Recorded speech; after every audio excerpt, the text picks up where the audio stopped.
Assalamualaikum warahmatullahi wabarakatuh dan selamat berjumpa lagi bareng saya Baskoro di channel Ngaso. Sekarang udah masuk ke episode 14 dan kita akan ngobrol-ngobrol lagi guys soal ilmu sabdodadi. Ilmu sabdodadi ada hubungannya sama kata-kata, ada hubungannya sama kalimat dan segala hal yang berhubungan dengan kalimat-kalimat dan kata-kata yang kita ucapkan tadi. Ngomong-ngomong, sebelum kita bahas lebih lanjut kelanjutan dari ilmu sabdodadi ini, gimana kabar kalian semuanya? Aku harap kalian dalam keadaan yang baik-baik aja, sehat walafiat, nggak kekurangan satu apapun ya. Doanya selalu yang kayak gitu deh. Habis mau doain apa lagi ya? Aku mau doain kalian untuk kaya, tapi kayaknya kalian udah pada kaya deh. Aku mau doain supaya kalian itu masuk surga. Ya semua orang sih doain masuk surga ya. Nggak mungkin doain masuk neraka, karena pilihannya cuma dua, surga atau neraka gitu ya. Aku doain pokoknya masuk surga deh. Amin amin ya rabbal alamin. Dan kayaknya kita semua tuh pengennya rezekinya lancar ya. Pengennya rezekinya lancar. Dan rezeki lancar itu pasti ada alasannya. Apa itu alasannya? Beraneka macam.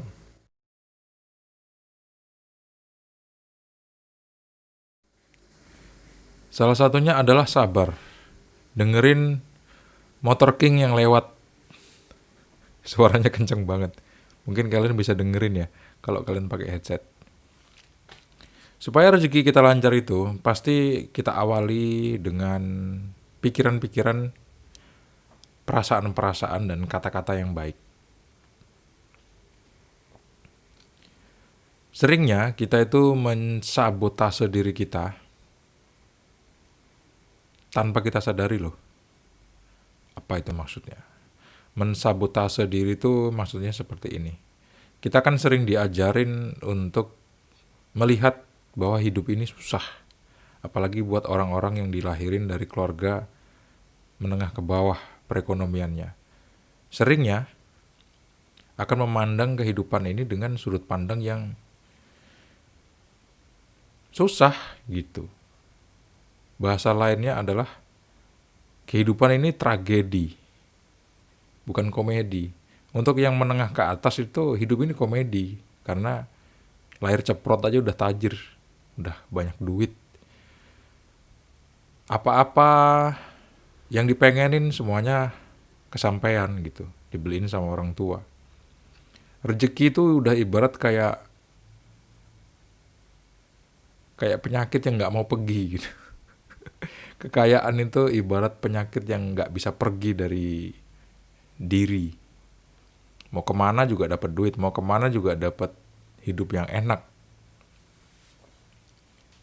Aku percaya ada memang orang yang kayak gitu. Dan aku juga sering ngejumpain orang-orang yang apapun ekspresi kita, dia tuh ketawa gitu. Atau tersenyum lah, tersenyum gembira, bukan ketawa gila ya. Itu beda lagi. Apapun yang dilihat sama dia itu menggembirakan gitu. Berarti kan dia punya latar belakang yang bagus di dalam kehidupannya, di keluarga, dan di kehidupan sehari-harinya sama teman-teman dia, mungkin sama lingkungan lah. Beda dengan orang-orang yang ngelihat segala sesuatunya tuh dari sudut pandang tragedi. Waduh, ada orang merengut sedikit, orang ini ngajak berantem nih. Ada sedikit gangguan, udah lost control, emosi, marah-marah dan lain sebagainya. Gampang kalau mau membedakan orang yang hidupnya seneng sama enggak itu, lihat aja dia ekspresinya gimana. Ekspresinya gembira atau ekspresinya menyedihkan. Kalau ekspresinya gembira pasti orangnya dalam kehidupan sehari-harinya dikelilingi sama orang-orang yang positif. Dan orang-orang yang positif itu pasti berhubungan sama rezeki-rezeki yang berlimpah, yang berkelimpahan gitu bahasa zaman now-nya. Berkelimpahan apa aja ada. Seperti yang aku sebutin di awal-awal tadi guys. Jadi ada baiknya kalau misalnya kita ini sekarang udah mulai untuk memprogram diri kita sebagai orang yang ngelihat dunia ini tuh dari sudut pandang komedi. Minimal itu dulu deh. Kalau misalnya kita belum bisa melihat dunia ini dengan sudut pandang yang lain, minimal komedi dulu. Defaultnya sih memang kayak gitu ya. Banyak kok konten-konten yang ada di sosmed itu yang komedi itu pasti punya engagement yang tinggi banget karena orang udah bosan sama kehidupan yang serius gitu. Ngejar-ngejar rezeki, dikejar dia lari, kita diem dia diem. Akhirnya cari pelampiasan atau cari hiburan yang namanya adalah komedi. Tapi itu di dalam tataran tertentu dia membahayakan loh guys. Karena kalau kita nggak sadar, kita tuh akan selalu dikasih sebuah hormon apa tuh yang namanya hormon yang menggembirakan itu. Kalian bisa tulis di bawah ya, aku lupa soalnya. Secara instan gitu ngedapetinnya dengan cara buka HP, kita ngelihat adegan pelawak yang lagi ngelawak, terus kita ketawa, terus kita seneng. Kalau misalnya acaranya udah hilang, udah selesai gitu maksudnya, kita kembali lagi ke mood awal kita, mood susah itu gitu.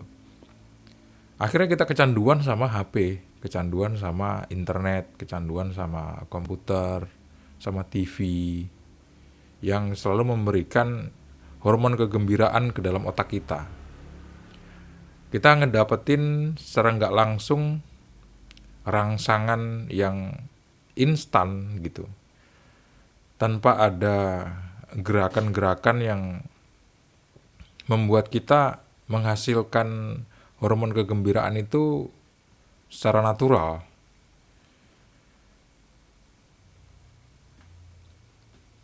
Itu sih ya. Jadi kalau kita keseringan mau gembira tapi kita harus tergantung sama HP, tergantung sama internet, itu bahaya sih sebetulnya. Karena kalau internetnya mati, HP-nya rusak, komputernya rusak, kita nggak bisa gembira lagi akhirnya. Untuk itu guys, ada baiknya kalau kita tuh belajar untuk merubah ketergantungan kita terhadap benda-benda elektronik yang bisa memberikan hormon kegembiraan ke dalam otak kita. Mungkin bisa kita mulai dengan observasi di lingkungan kita. Kita ngelihat sebuah realita itu seperti apa dan coba kita lihat dari sudut pandang yang menggembirakan. Bisa nggak kita gembira dengan keadaan yang real itu?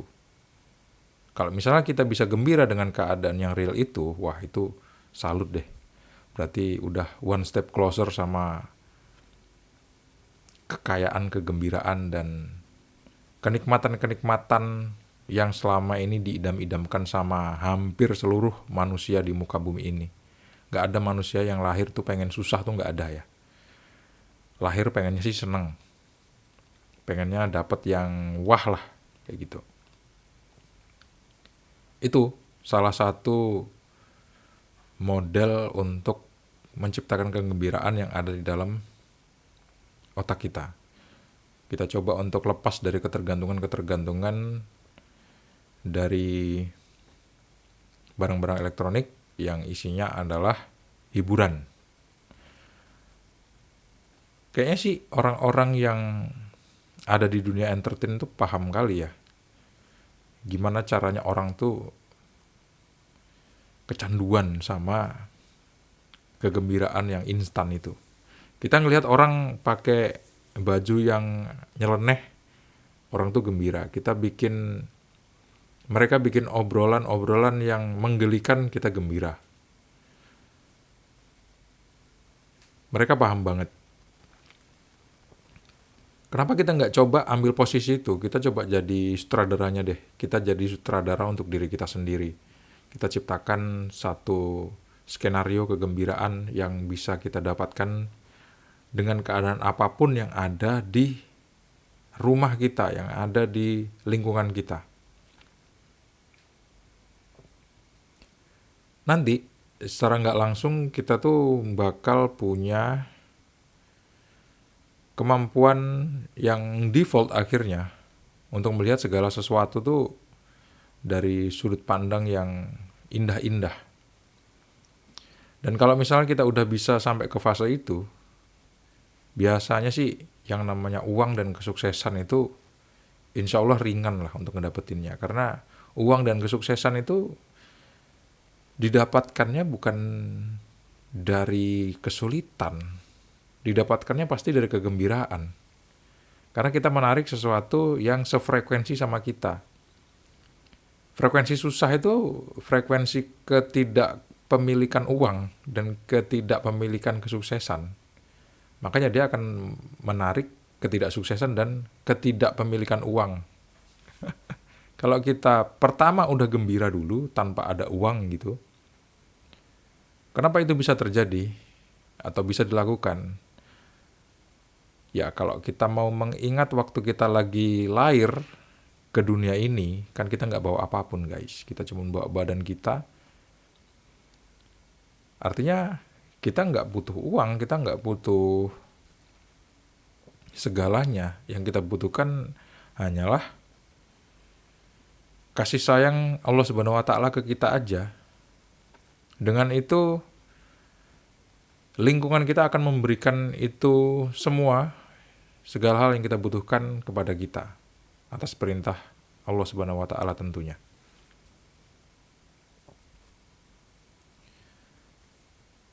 Ada hubungannya sama kata-kata guys yang kita obrolin tadi. Jadi kalau kita mau merubah segala sesuatu yang buruk di dalam kebiasaan hidup kita sehari-hari menjadi kebiasaan yang baik, itu ada hubungannya sama kata-kata yang sering kita ucapkan. Kata-kata itu muatannya ada yang positif, ada yang negatif.